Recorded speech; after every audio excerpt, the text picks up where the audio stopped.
ini akan menghilangkan 8 hal. Satu, hal yang sangat penting dalam hidup kita yang menyusahkan kita. Satu yang menyusahkan itu adalah GTA, galau tiada akhir. Atau kecemasan. Apa cemas? Cemas itu pasti dengan yang belum terjadi. Yang kedua yang menyusahkan kita adalah sedih. Sedih itu pasti dengan yang sudah terjadi. Kita jarang sedih dengan yang belum terjadi. Kalau kita dilanda cemas dan dilanda sedih, kemudian apalagi yang membuat kita tidak bisa menikmati hidup, lemah. Ingin tapi tidak berdaya. Yang keempat, malas. Kita mampu tapi tidak berbuat. Kita sebetulnya bisa tahajud tapi tidak. Kita bisa baca Quran tapi tidak juga. Kita bisa ke masjid, tidak juga. Kenapa ini kita mampu, tapi tidak bisa? Karena malas. Cemas, sedih, lemah, malas, apalagi yang menyusahkan, yaitu sifat pengecut, takut. Jadi kita tidak berbuat banyak karena punya sifat pengecut. Lalu yang satu lagi, yang keberapa? Penyakit lainnya bakhil, pelit. Dia takut miskin, jadinya pelit, koret, kedekut, buntut kasir, cap jahe, meregehese. Ada lagi yang lebih nyesek lagi, yaitu lilitan hutang. Kalau sudah kena hutang ini kecenderungannya pasti tidak tenang. Jadi sering bohong. Kalau sudah punya utang, sering tidak menepati janji. Kalau sudah punya utang, wibawa kita turun. Di mana-mana orang yang punya hutang tuh susah berwibawanya. Levelnya jadi turun. Dibanding dengan yang menghutangi kita kan. Walaupun sekarang ada juga yang berhutang itu lebih galak daripada yang ngutangin katanya. Ini error ya. 2 kali lipat ngaconya. Dan kezoliman orang-orang. Kita harus berlindung. Ini doanya. Allahumma inni as'aluka. Tunggu dulu. Allahumma inni a'udzubika minal hammi wal hazan. Wa a'udzubika minal azzi wal qasal. Wa a'udzubika minal jubni wal bukhl. Wa a'udzubika min ghalabatid daini wa qahrir rijal. Udah hafalkan doanya? Masalahnya kita sering doa itu enggak pakai perasaan. Harusnya ketika doa itu, ya Allah, Allahumma inni a'udzubika minal hammi wal hazan. Sadar bahwa saya ini suka cemas, suka risau, suka GTA. Tahu GTA? Galau tiada akhir. Atau liwe, liur wae. Siapapun yang benar-benar cemas, keluarkan doa ini. Allahumma inni a'udzubika minal ham. Ya Allah, saya berlindung kepadamu dari kecemasan. Nanti gimana cara Allah menghilangkan kecemasan? Cemas itu akan makin kurang berbanding dengan tingkat iman. Jadi kalau keyakinan kita makin kuat, cemasnya makin sedikit. Orang yang banyak cemas atau bacem ya, banyak cemas itu kurang iman. Apa jawaban di Al-Quran untuk menghadapi kecemasan? At-Taubah ayat 51. At-Taubah ayat 51. A'udzubillahi minasyaitonirrajim. Qul la yushibana illa ma kataballahu lana huwa maulana wa 'alallahi falyatawakkalul mu'minun. Kang Hamim, punya saya efeknya dikecilkan dikit ya. Qul la yusibana illa ma kataballahu lana huwa maulana wa 'alallahi falyatawakkalul mu'minun. Katakanlah, sekali-kali tidak akan menimpa kepada kami kecuali apa yang sudah ditetapkan Allah untuk kami. Dialah Allah pelindung kami dan kepada Allah lah orang-orang bertawakal. Gini nih ilmunya. Allah sudah tahu belum apa yang akan terjadi? Ya'lamu ma baina aidihim wa ma khalfahum. Ayat kursi. Allah dia mengetahui apa yang di depan dan yang di belakang. Apapun yang ada ke depan, Allah tahu. Yang di belakang, Allah juga maha tahu. Apapun musibah yang akan menimpa kita, pasti Allah sudah tahu. Dan yang paling kuasa untuk mengubah dari satu takdir ke takdir lain hanya Allah. Bolehkah kita memperhitungkan ke depan? Harus kita punya perencanaan, punya persiapan. Tetapi jangan pakai stres. Yang membuat sengsara itu kan stresnya. Kenapa stres? Karena tidak yakin ada Allah yang mengatur. Ada Allah yang maha baik. Ada Allah yang menguasai. Ada Allah yang janji. Semua yang akan terjadi ada dalam kekuasaan Allah. Nah ini yang paling mahal nih. Orang kebanyakan stres, takut. Padahal ada Allah yang menguasai takdir. Yang maha baik. Duh takut gak punya jodoh, padahal sudah punya ya. Wah takut nanti saya bagaimana kalau pensiun. Emangnya Allah cuek sama pensiunan? Setiap pensiunan hamba Allah, betul tidak? Tetap saja pensiunan juga Allah yang menjamin. Tapi bagaimana ya harga tanah naik? Enggak ada masalah. Harga tanah naik mau turun, yang ngasih itu Allah. Bagaimana kalau saya tidak punya rumah sampai meninggal?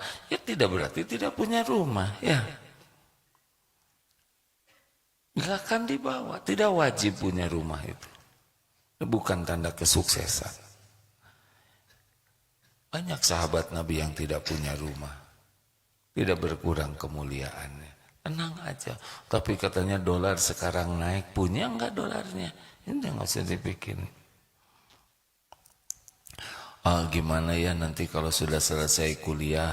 Saya dapat kerjaan. Enggak tahu. Saudara semester berapa? Saya semester 3. Ngapain capek-capek mikirin sudah kuliah? Saudara belum tentu hidup. Ya kan?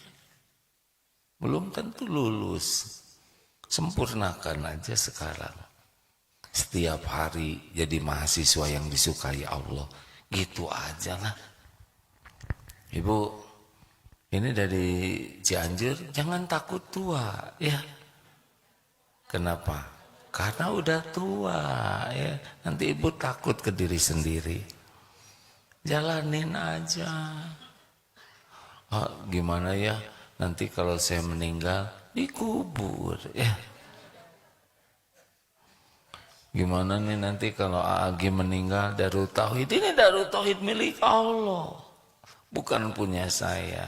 Saya meninggal ya berarti tugas saya selesai. Nanti yang melanjutkan nanti ada, Allah akan mengatur. Tapi bersamaan dengan itu ikhtiar. Apa kira-kira perencanaan dipersiapkan dengan baik secara manusiawi sebagai amal soleh gitu. Halo? Kalau sedih apa? Sedih itu namanya terbelenggu oleh masa lalu. Bagaimana caranya supaya tidak sedih? Al-Hadid ayat 22, 23. Ustaz Dery, sok amal buat Ustaz, bacakan.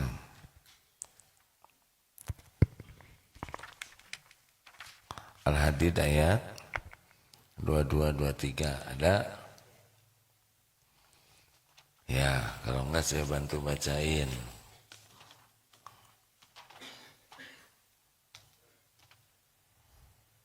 Temu belum? Silakan. Quran Surah Al-Hadid surah ke-57 ayat 22 dan 23.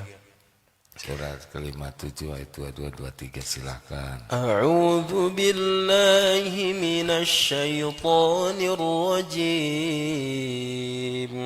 Ma asaba min musibatin fil ardi wala fi anfusikum إلا في كتاب من قبل أن نبرأها إن ذلك على الله يسير لكي لا تأسوا على ما فاتكم ولا تفرحوا بما آتاكم والله لا يحب كل مختال فخور. Ma asaba min musibatin fil ard, tidak ada satupun bencana yang menimpa di bumi ini, wala fi anfusikum, dan tidak juga pada dirimu. Jadi gempa, tsunami, kebakaran, perang sekarang tidak ada yang tidak terjadi, yang terjadi juga pada dirimu, ketombe, jerawat, bisul, sesak napas, kepelitak, ditipu, segala ketimpa genteng, semua musibah yang ada di bumi maupun pada dirimu, illa fi kitabim min qabli an nabraha, kecuali sudah tertulis, melainkan telah tertulis di lauh mahfud.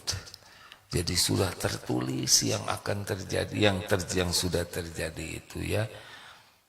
Sebelum kami mewujudkan, inna dzalika 'alallahi yasir, sesungguhnya yang demikian itu mudah bagi Allah. Allah yang merencanakan, Allah yang menulis, Allah yang mewujudkan, mudah bagi penguasa langit dan bumi ini, mudah.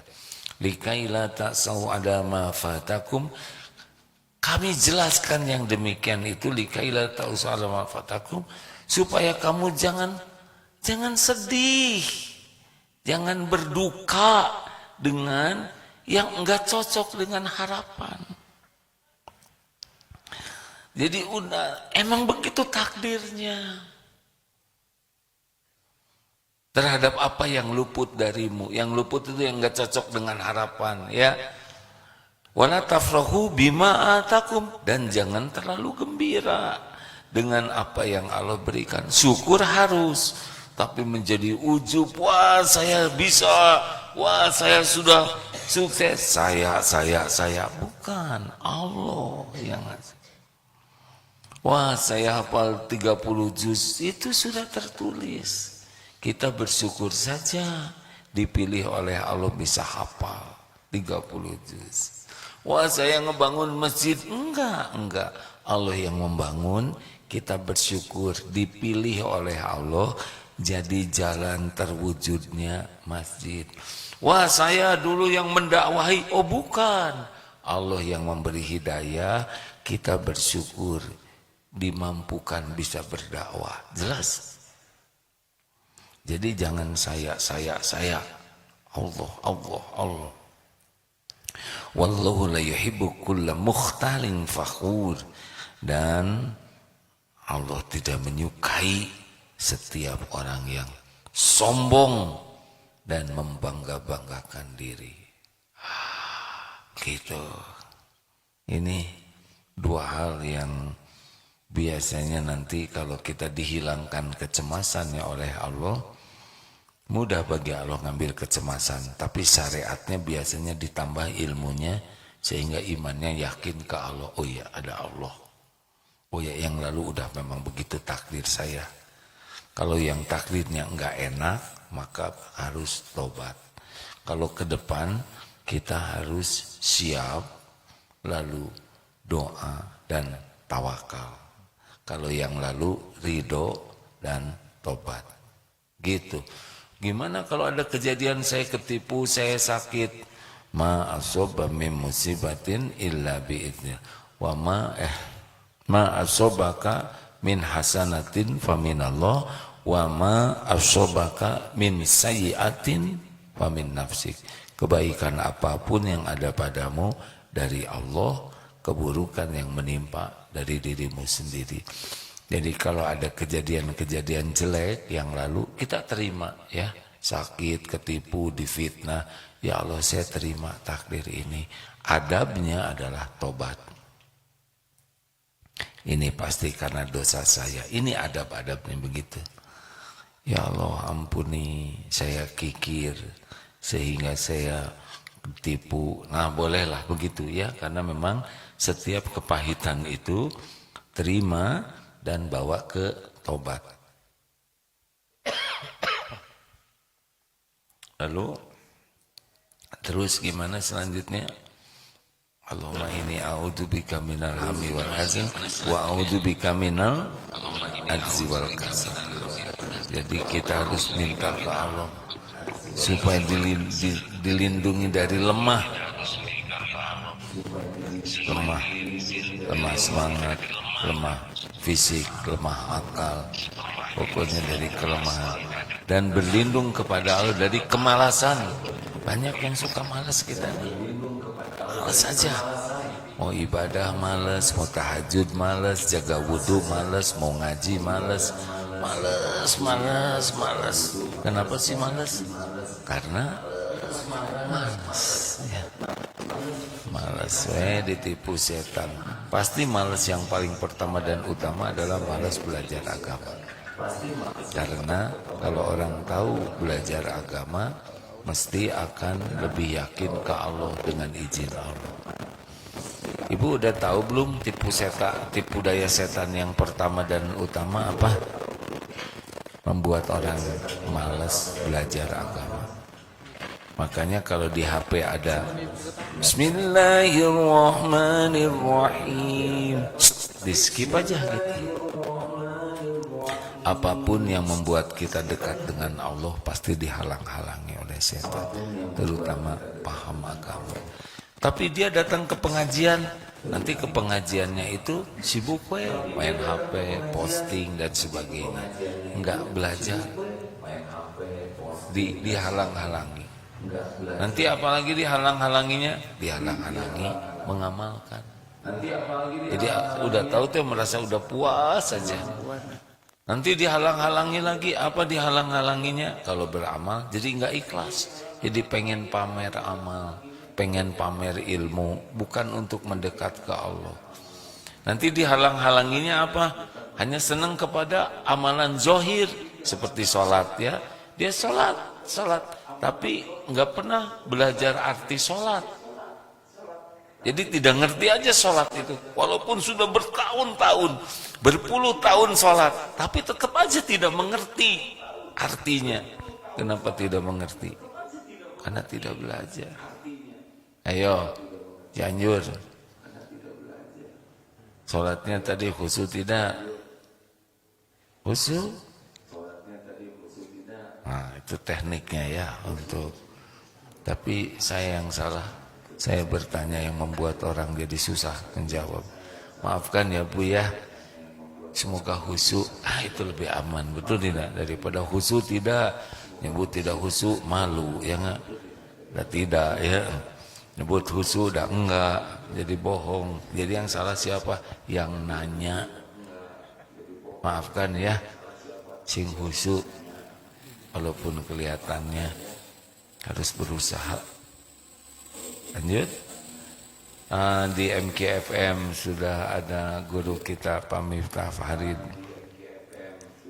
Ya Allah, karuniakan kepada guru kami ini kesehatan lahir wal batin, nikmatnya ibadah, doa-doa yang Engkau ijabah, jadikan keluarganya sakinah, keturunannya soleh soleha, cukupi dengan rezeki yang halal barokah, kumpulkan dengan orang-orang yang berakhlakul karimah, istiqomahkan ya Allah, karuniakan husnul khotimah, jadikan ahlul jannah. Begitupun kami semuanya ya Allah, amin ya rabbal alamin. Kalau ke guru harus banyak doa. Katanya doa rahasia lebih mustajab. Sambil doa di depan orang supaya diaminkan rame-rame, bagus. Sesudah itu diam-diam juga doa, bagus. Jadi makin banyak doa, makin bagus. Ya. Terus berlindung kepada apa lagi? Dari a'udzubika minal. Bagaimana caranya mengatasi kemalasan?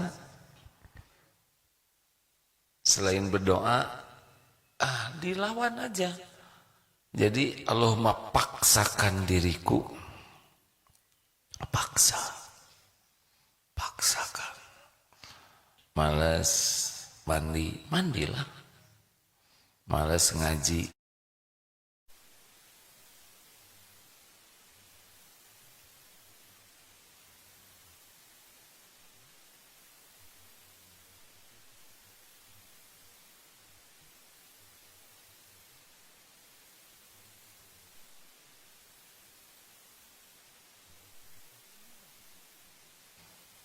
gitu. Kalau makin kita bisa mengatasi malas, caranya adalah lakukan apa yang paling tidak ingin dilakukan. Nih kalau nafsu begitu.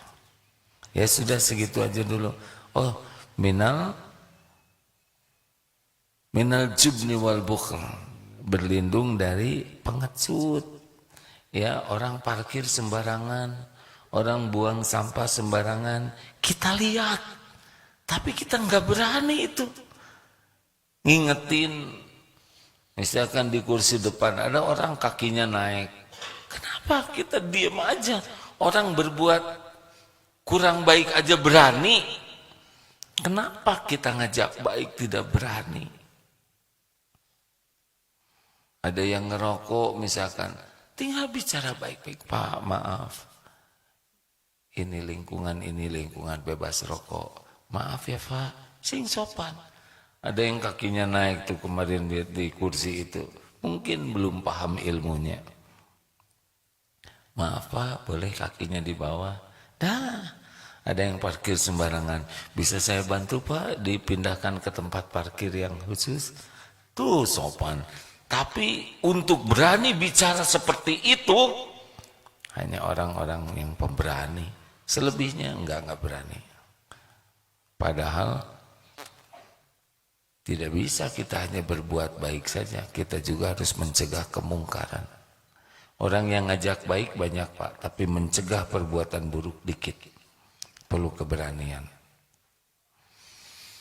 Bukhl, pelit, koret. Nah, coba buka Ustaz Al-Baqarah 268. Quran Surah Al-Baqarah, surah kedua ayat 268. Ini tentang kenapa kita jadi pelit, kenapa kita jadi kikir. Ini ayatnya. A'udzu billahi minasy syaithanir rajim. Asy-syaitanu ya'idukumul faqra wa ya'murukum bil fahsya'. Wallahu ya'idukum maghfiratan minhu wa fadla wallahu wasi'un alim. Setan menjanjikan menakut-nakuti kemiskinan kepadamu dan menyuruh kamu berbuat keji atau kikir, sedangkan Allah menjanjikan ampunan dan karunia-Nya kepadamu dan Allah Maha Luas, Maha Mengetahui. Asyaitanu ya'idukumul faqr wa yamurukum bil fahsya. Setan menakut-nakutimu, menjanjikan padamu kefakiran, takut miskin, dan membisikimu, menyuruh kamu berbuat fahsya, perbuatan keji, yaitu kikir. Sedangkan Allah, wallahu ya'idukum magfiratan minhu wa fadlan, Allah menjanjikan ampunan dari sedekah-sedekah kita dan karunia-Nya. Wallahu wasi'un alim, Allah maha luas dan maha mengetahui. Jadi gini, setiap kali ada kotak infak langsung ada pembisik, nanti aja gitu. Pas ngeluarin 2 lembar langsung dibisiki, itu yang kecil aja. Terus aja supaya kita tidak bersedekah, karena sedekah itu adalah ciri ketakwaan. Makin orang senang sedekah, makin dekat dengan Allah kalau ikhlas. Ciri orang takwa, alladzina yunfikuna fis-sarra'i wad-dharra. Orang yang senang berinfak dalam keadaan lapang dan sempit. Jadi maaf-maaf saja, orang-orang yang pelit, koret, kedekut, buntut kasir, tidak ada bahagia dalam hidupnya, tidak bisa. Bahagia itu dengan senang bersedekah. Kenapa? Karena orang yang senang bersedekah itu lebih yakin dengan jaminan Allah daripada uang yang dia simpan. Sedangkan orang yang pelit itu dia lebih yakin dengan yang dia simpan daripada janji Allah. Padahal Allah lah yang kuasa memberi rezeki. Segitu aja. Ada pertanyaan silakan. Ya. Silakan.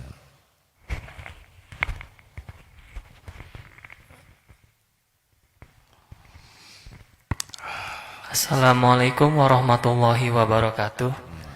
Assalamualaikum warahmatullahi wabarakatuh. Minggu lalu saya bertanya di Masjid Al-Latif Jakarta tentang bab cerai. Nasihat itu tobat dan istikharah. Setelah dilakukan tuh besokannya kan emang qadarullah baca Quran tuh di juz 2. Dan di juz 2 tuh ada Al-Baqarah di ayat 227 sampai 237 tentang bab perceraian. Apakah itu termasuk jawaban dari Allah Subhanahu wa taala? Terus saja istikharah, ya. Nanti cirinya adalah mengarah kepada yang terbaik menurut Allah dan hati tenang. Jadi terus saja minta tolong ke Allah. Nanti mengarah kepada ketentuan Allah dan menjalaninya itu tenang. Jadi belum bisa dipastikan itu jawaban. Ya, jangan tergesa-gesa. Ya, sebuah proses panjang untuk ngambil keputusan itu. Musyawarah dan istikharah. Ya. Ini Allah sedang mendengarkan. Ada jauh-jauh dari Jakarta ke sini. Yang ngelanjutin pertanyaan ini. Luar biasa. Ya, memang ujian pasti ada. Tapi yang paling penting, ujian itu mendekatkan ke Allah. Mana yang baik, bareng atau pisah? Yang terbaik adalah mana yang paling bisa membuat dekat ke Allah. Ada kalanya bareng jadi sangat dekat ke Allah. Ada kalanya dengan ujian pisah tapi dua-duanya jadi dekat dengan Allah. Memang ujian episode begitu. Tapi tidak ada yang keluar dari lauh mahfuz. Kita fokus lakukan yang terbaik, nanti mengarah kok kalau minta tolong ke Allah tuh. Allah tahu masalah kita. Tidak ada yang tidak diketahui oleh Allah. Ya, baik. Lanjut, ada pertanyaan? Ibu mau nanya? Ya, boleh.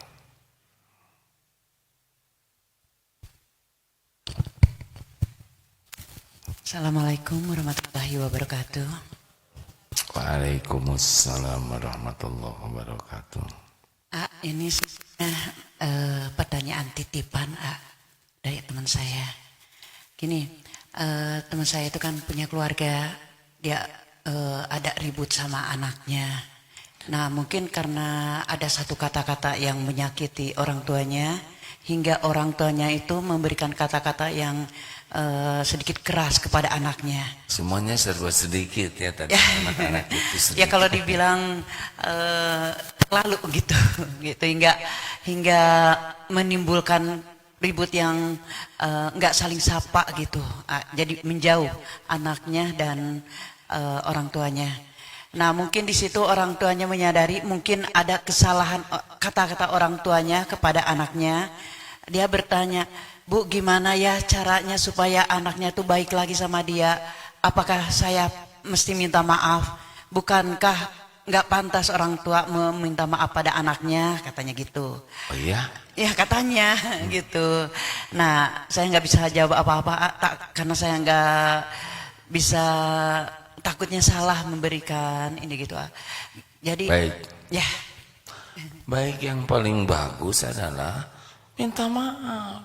Kalau kita salah harus minta maaf, apalagi ke anak. Orang tua bikin salah ke anak harus minta maaf supaya diampuni oleh Allah dan juga jadi pelajaran bagi anak. Kalau orang tua tidak mau minta maaf, terus anak nanti nggak dapat pelajaran dong. Nanti gimana wibawa saya jatuh? Loh, jatuh itu justru karena tidak mau minta maaf. Orang-orang yang bersalah dan minta maaf itu orang yang tobat. Innallaha yuhibbut tawabin wa yuhibbul mutatahhirin. Allah sangat menyukai orang yang tobat dan mensucikan diri. Sampaikan, minta maaf ya. Ke siapapun. Kalau kita salah, minta maaf. Bahkan ke anak kecil. Kita janji nanti dibelikan ya permen. Jangan permen, nanti banyak gula. Nanti dibelikan jeruk. Tapi kita lupa, harus minta maaf. Maaf, ibu sudah janji tapi belum dipenuhi. Harus minta maaf. Mim. ini maaf tapi katanya sebenarnya yang pertama membuat masalah itu anaknya. Jadi menyakiti orang tuanya jadi balik marahin gitu. Sebenarnya anaknya berakhlak kurang baik juga boleh jadi karena pendidikannya kurang baik. Harusnya orang tua tuh banyak tobat kalau anaknya kurang baik. Kenapa? Karena boleh jadi kita selama ini salah ngedidik, tidak jadi contoh yang baik. Ada tabungan kesalahan kita yang membuat anak-anak itu syariatnya bisa berbuat tidak baik ke kita. Mau terus nyalahin anak pasti nggak jadi kebaikan. Yang bagus itu tobat, minta ampun ke Allah. Misal anak akhlaknya kurang baik, ampun ya Allah. Semua ini karena saya yang tidak jadi orang tua yang baik. Saya belum jadi contoh yang baik di rumah. Banyak contoh buruk yang saya berikan. Ampun ya Allah. Saya belum mendidik anak saya dengan benar. Saya belum mendidik anak mengenalmu, mengenal Islam. Saya yang salah. Sehingga anak saya berperangai seperti ini. Gitu. Kira-kira Allah lebih suka kepada orang tua yang tobat, orang tua yang marah-marah. Yang bisa membulak-balik hati anak adalah Allah. Orang tua tidak bisa menyolehkan anak. Kita harus berbuat supaya Allah menyukai kita, dan Allah lah nanti yang menyolehkan anak. Gitu Bu. Mau jungkir balik juga ingin anak soleh, nggak bisa kalau nggak ditolong oleh Allah, nggak bisa. Allah lah yang ngebulak balik hati. Baik, selanjutnya pengumuman dulu. Hari ini Aad ceramah nanti di Bumi Panyawangan, Cileunyi, Masjid Al Hasan. Silakan jam 10 bagian AA-nya ya, mungkin sebelumnya sudah ada. Asar di Darut Tauhid, pada Isya di Darut Tauhid ini, di masjid ini. Besok di Batam. Bagi teman-teman yang mau sesepedahan, besok di Batam ada acara bersepeda. Mana ya? Ada pengumumannya? Silakan sambil cari pengumuman dilanjutkan. Jan? Assalamualaikum warahmatullahi wabarakatuh. Waalaikumsalam warahmatullahi wabarakatuh. Izin bertanya, terkadang kita naik seperti dalam kehidupan kita ini, kita naik kereta api, kita naik Bukan kita, gokar, Bapak aja ya, saya nggak ikutan. Nah, kita naik pesawat, Bapak yang naik, saya nggak ikutan. kita tidak tahu siapa Alah. pilotnya, Tapi untung lelaki ya kan. Maaf Pak, silakan Pak. kita tidak tahu siapa pilotnya, kita tidak kenal dia dari mana, tapi kita yakin kita akan sampai ke tujuan. Ini kita tahu siapa Tuhan kita, tapi kenapa kita tidak yakin bahwasannya kita akan sampai ke tujuan kita, sehingga tak jarang suuzon sama Allah Subhanahu wa taala. Ada Islam, ada iman, ada ihsan. Kalau Islam itu bersaksi, saya bersaksi tiada Tuhan selain Allah. Ya, dia ada pengetahuan tentang Allah. Yang lebih tinggi dari itu adalah percaya kepada Allah. Karena udah makin kenal. Kalau tadi tahu. Yang paling nikmat dan bisa mengubah akhlak adalah ihsan. Yakin kepada Allah. Nah, bagaimana supaya yakin? Nah, banyaknya umat Islam juga kurang belajar dan kurang mujahadah. Kita tahu tentang ilmu sedekah, tapi sedikit sedekahnya. Tapi kalau dia terus latih sedekah, nanti bisa yakin itu. Bahwa sedekah itu benar-benar. Ini baru lihat sebuah tayangan kajian ilmiah. Ya, ini ilmiah. Dia tidak percaya kepada Allah, dia ateis. Tapi melakukan penelitian ilmiah berpuluh tahun. Dia membuktikan bahwa orang yang bersedekah itu ternyata rezekinya lebih banyak. Lebih bahagia. Dan ada yang menarik, dia mengadakan penelitian bahwa lelaki yang senang sedekah itu dalam pandangan wanita, lelaki itu lebih tampan, Pak. Hehehe, ini cobalah ya. Ini ilmiah Pak. Jadi dia bukan orang Islam. Dia mengadakan riset ke perempuan-perempuan ya. Bagaimana penglihatan dia terhadap laki-laki yang suka traktir, yang dalam penglihatannya itu lebih menarik. Termasuk suami. Suami kan makin peot, makin tua. Tapi kalau suaminya makin dermawan, dalam pandangan istri itu katanya menjadi lebih mempesona. Ini Pak Eot, ayo. Emak juga gitu, Ma. Kan kita tidak bisa mempertahankan rupa kita. Udah tua, pelit. Horor. Asli loh. Ini ilmiah. Jadi dalam sebuah yang belum nikah ya, ternyata kalau ada lelaki yang baik, suka ngasih bunga, ngasih apa, traktir, itu jauh lebih mempesona si wajahnya tuh dibanding laki-laki yang ya, bayar masing-masing ya. Bunga juga dia cari dulu ke undangan, petik ya. Ini menarik ini. Nah, timbulnya yakin karena mujahadah. Lalu timbulnya yakin dari mana? Banyak tafakur, Pak. Jadi orang banyak cemas itu memikirkan yang belum ada. Kalau kita senang tafakur, apa aja yang sudah Allah kasih selama saya hidup? Apa yang kurang? Itu baru mantap tuh. Aneh, benar kata Bapak. Nah, kita naik pesawat nggak kenal lagi pilotnya siapa. Naik main, naik wae ya nggak. Padahal siapa tahu pilotnya pakai remote dari rumah karena lagi work from home. Kita nggak kenal ke pilotnya, nggak tahu kualifikasi pilotnya, tapi kita percaya aja naik pesawat. Harusnya kan kita selidiki dulu. Tapi kita tahu bahwa perusahaan penerbangan tidak mungkin naruh pilot main-main, ya kan?